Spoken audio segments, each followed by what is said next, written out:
Hey guys, how you doing? This is Sean from the Ridesharing101 podcast.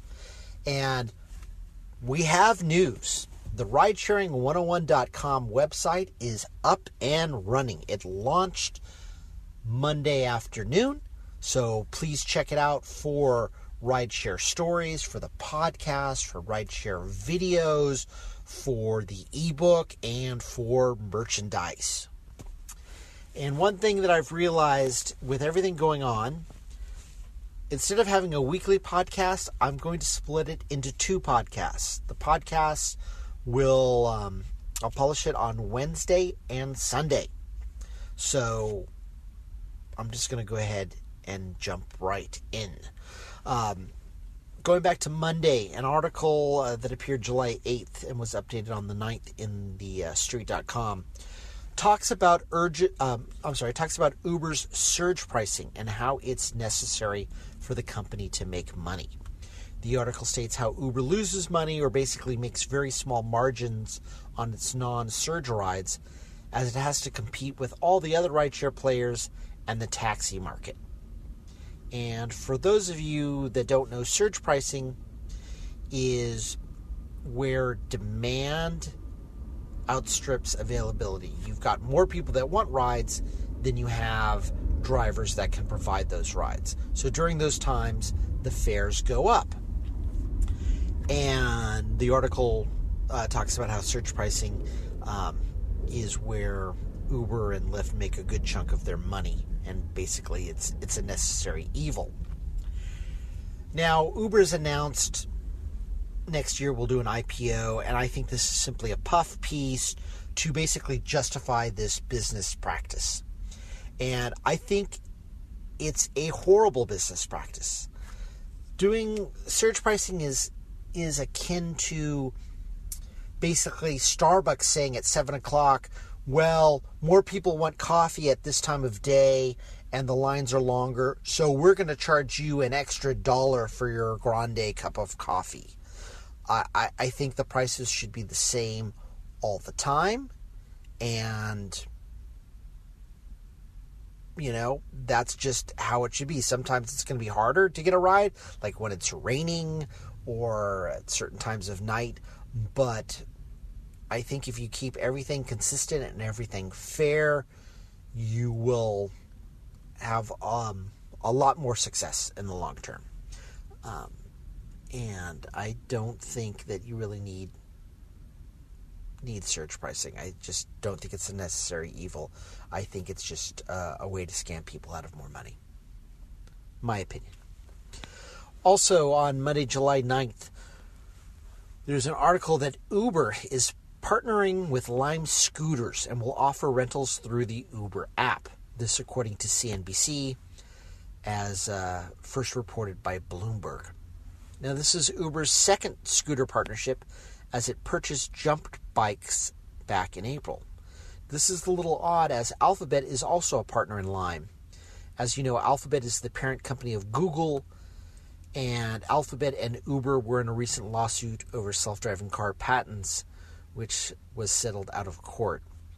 I think this is actually a really smart move, though, for Uber, because with this mode of transportation, they can figure out their expenses and they can figure out what their profit is going to be. If you know that it takes $5 to keep these scooters running every day and that each scooter on average is going to make you a total of $10, you know that, okay, you're going to make $5 off each scooter every day. You divide that into how much the scooters cost, and you'll know how much money you're going to make per week, per month, per year.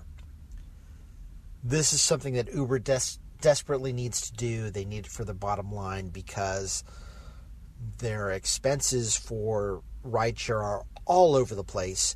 They have yet to make money. They generate income. They generate money from the rides, but they still haven't made a profit. Their expenses outweigh their income.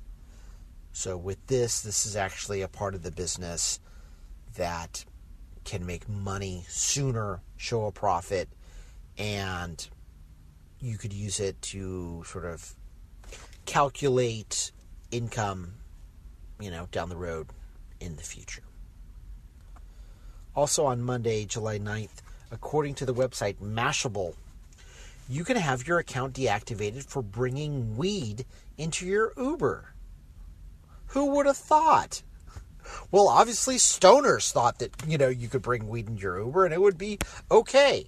But that's stoners. What else? I just think it's really funny. I guess evidently this happens, and the article was talking about how Uber drivers have reported it, and Uber has deactivated or suspended these individuals. This is kind of flipping the script because a lot of times it's the passengers that are reporting the drivers. But often, I've noticed, the passengers make things up. This is a prime example of why, if you are a driver, you need to have a dash cam, a camera in the car that records everything. Because if you're a driver and a parent tries to bring an infant child without a car seat and you decline the ride, many times parents will get upset. And they'll say, oh, I was going to get into the car, but my Uber driver appeared to be drunk or under the influence. And if you have a dash cam, you've got all this on video, and you can use it to your advantage. Because if people report you and it's not true, Uber will suspend you or put you on hold, and you will lose income. You can sue the individuals who do this. You can sue them for slander because they have made up a lie that cost you money, that affected your livelihood, your job. If you have a dash cam, this is recorded and you can make note of it. This is very important. Every driver, you need to have a dash cam. Okay? All right. Enough said. I've talked about this before, but it's important that you have one. Now, on Tuesday, the Wall Street Journal reported that Uber has hired Scott Schools as compliance officer for their IPO. And Scott Schools was formerly of the Justice Department.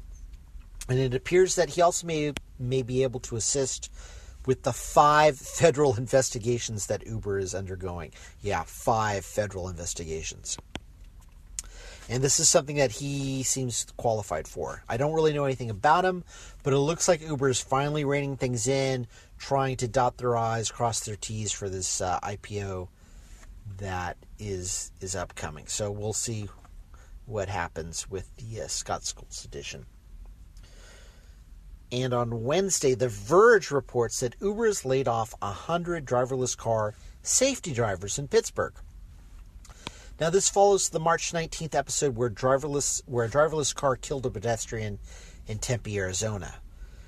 In the future, Uber will hire 55 specialists to run a sort of more advanced program. And basically, I think this is safety drivers that have had more training. And what will probably happen is they'll encourage people to reapply. Uber will, I'm sure, go through all the video of the drivers and basically check and make sure that nobody else was watching Hulu when they should have been paying attention to the road, which is, I guess, what happened when the pedestrian was struck. The driver was watching, something on his iPhone and wasn't paying the proper attention or as much attention as he should have been, and didn't help correct the situation. So this makes Uber look more responsible. It's good for the IPO, and we'll see what happens. And it happens in Pittsburgh because that's where the Advanced Technology Group is located, and that's the area that does the most work on, I guess, the driverless cars. And in the last story, on Wednesday, CNN reported that Uber HR chief steps down after a racial discrimination probe. I believe her name is Leanne Hornsey, has resigned after an unnamed third-party firm found that she routinely dismissed racial complaints. A group of whistleblowers, and Reuters mentions that these were whistleblowers of color, threatened to go public if the company didn't take some kind of action. And I think this is probably the only reason that she stepped down, because they threatened to go public. Uber is getting ready to do their IPO next year, and they can't have anything that looks bad. They can't have any impropriety, especially after Susan Fowler penned a blog earlier about the rampant sexism at Uber, and Uber's under a lot of, they've had Senate hearings, they're under a lot of scrutiny, and they're trying to get their act together. But evidently, they haven't fully succeeded by this latest development. One thing of note, though, buried in the article was also a mention that Tina Lamers, head of product for advanced technologies, the group we just mentioned in the last story, has left. And she was in charge of the engineering team that works on the self-driving cars. So you've had a couple of people leave. This is sort of interesting with the 100 people being laid off and the possible rehires. So it'll be interesting to see what happens. All that is going on in Pittsburgh. Maybe they want it away from California and Arizona, where there isn't as much scrutiny. So there you have it. That's the Wednesday edition of the podcast. And please check out the website and check back on Sunday for the next edition of the podcast. All right, thanks.